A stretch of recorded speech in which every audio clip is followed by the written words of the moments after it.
Let's now get into the details of the business news stories we have for you today. To present them, my name is Cosmos Chongo Malenga.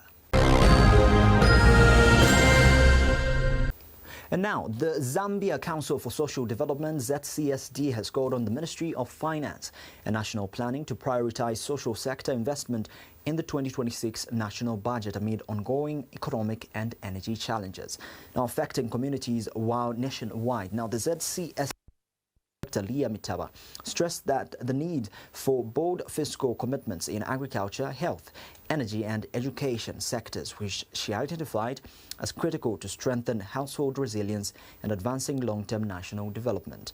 She also warned of heightened strain on the health sector following the withdrawal of U.S. funding for essential medicines.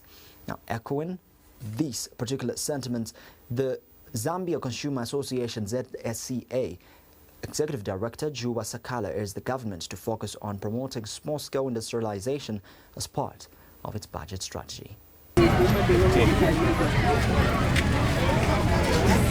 Across Zambia, everyday life is growing tougher. High fuel prices, erratic electricity and limited access to health care are straining households. Now, the Zambia Council for Social Development is raising concerns. We're just coming from a drought situation.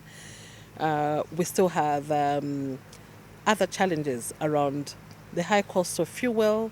We also have the energy deficit that we continue to experience. I think most homes are going without power for prolonged periods. Some only have power in the night, maybe between 03 and 05. What will you do during that awkward time? Zambia Council for Social Development Executive Director Leah Mitaba says the upcoming 2026 budget is a chance for government to show real commitment to people-centered development. So I think we want to see a budget that is going to also support communities to resiliently respond to this current energy crisis. Whether they are going to be supported to transition, it's important for us to do that. I think simple things like even just support for solar energy, powered geysers and other little things, encouragement of people to go and use maybe gas stoves as opposed to, grid-supported electricity stoves are very important. The Zambia Consumer Association shares the call, saying industrialization at the grassroots can help absorb economic shocks and create sustainable income. I was surprised that some people went to, for example, CEC. They were told that the money has finished. We're waiting for some funding. So we'd like to see that more funding is put on the industrialization and also the issue of adding value to our agriculture inputs and our copper. We need to see more money put in those ideas or industries so that those industries will, things that make China to what it is. They're small industries. As budget consultations continue, the message from civil society is clear. Invest in people now or risk deeper hardship ahead. A strong call for inclusive budgeting in uncertain times. Best Jerry, Diamond News. Well, still in the business news update today, the Zambia Public Procurement Authority, ZPPA, has announced that a total of 14,884 tenders were published by 447 procuring entities on the Electronic Government Procurement EGP system during the first quarter of 2025.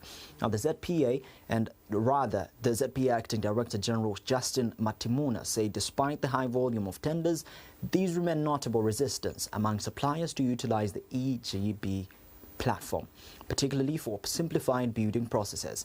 Now, he added that this reluctance has resulted in a high number of non-responsive tenders, undermining procurement efficiency. One of the observations made was that there was resistance in using the EGP system from bidders, which led to non-responsive tenders. Suppliers tend to avoid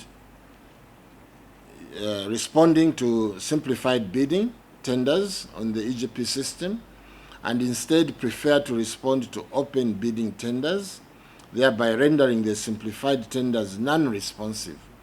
ZPPA is cognizant of the EGP system downtime, which has been experienced lately, and wishes to assure stakeholders that it has procured new equipment for the EGP system to make it operate smoothly. And we hope to complete this transfer from the old EGP equipment to the new EGP equipment by mid-June 2025. Well, that's all for the business news stories. Let's now take a look at the money market.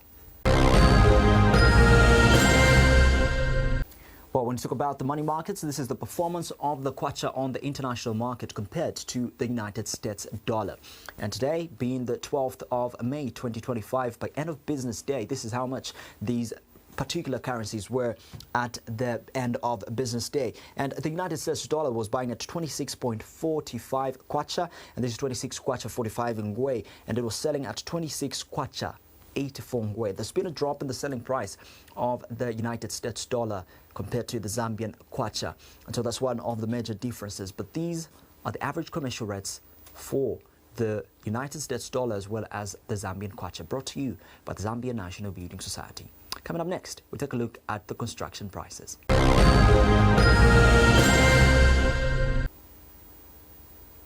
Well, let's take a look at some of the commodity or construction commodities. These are basically commodities that you might want to buy if you plan to get into construction. And today, we have the hand drill multifunctional drilling machine, electric driver, small pistol drill, and this is going at 2,840 kwacha 8 ngwe. This is a particular amount you might need to spend if you were to purchase this drilling machine, which is very multifunctional. And this price is based on the average commercial rate between the United States dollar and the Zambian kwacha. But we still have another commodity when it comes to construction that you might need to purchase if you come to it. This is the P-Trap with adapter, flexible sink drain pipe. And it is going at 557 kwacha 19 ngwe. These are the prices of your construction commodities according to the average commercial rate between the Zambian kwacha and the United States dollar. All brought to you by the Zambia National Building Society. Now, coming up next, we take a look at more commodity prices. Well, for the commodity prices, let's take a look at the food items, and we're going to start off with beef. 1 kg of beef is going at 100 kwacha, while 2 kg of sugar is going at 70 kwacha. 2.5 kg of flour is at 95 kwacha. Now, Konde rice is going at 5 kg, or rather 5 kg is going at 160 to 180 kwacha. That's the difference. And a tray of eggs is in between 100 and 110 kwacha. For cooking oil, it's 300 kwacha, and for millie meal breakfast, 10 kg is going to cost you 190, while 10 kg of raw millie meal is going to cost you 153 kwacha. But let's also take a look at the prices for the non-food items when it comes to the commodities. 10 rolls of toilet paper is going at 85 kwacha. 175 grams of toothpaste is in between 26 and 35 kwacha. A bar of multi-purpose soap is selling between 25 and 45, while 500 grams of washing powder is between 40 and 45. Bathing soap, 1 bar is in between 19 and 29 kwacha, while 750 ml of liquid hand wash is selling between 45 and 50 kwacha. Well, those are your commodity prices for both the food and the non-food items, which conclude the business news update tonight. We'll continue with the Diamond News Desk after this.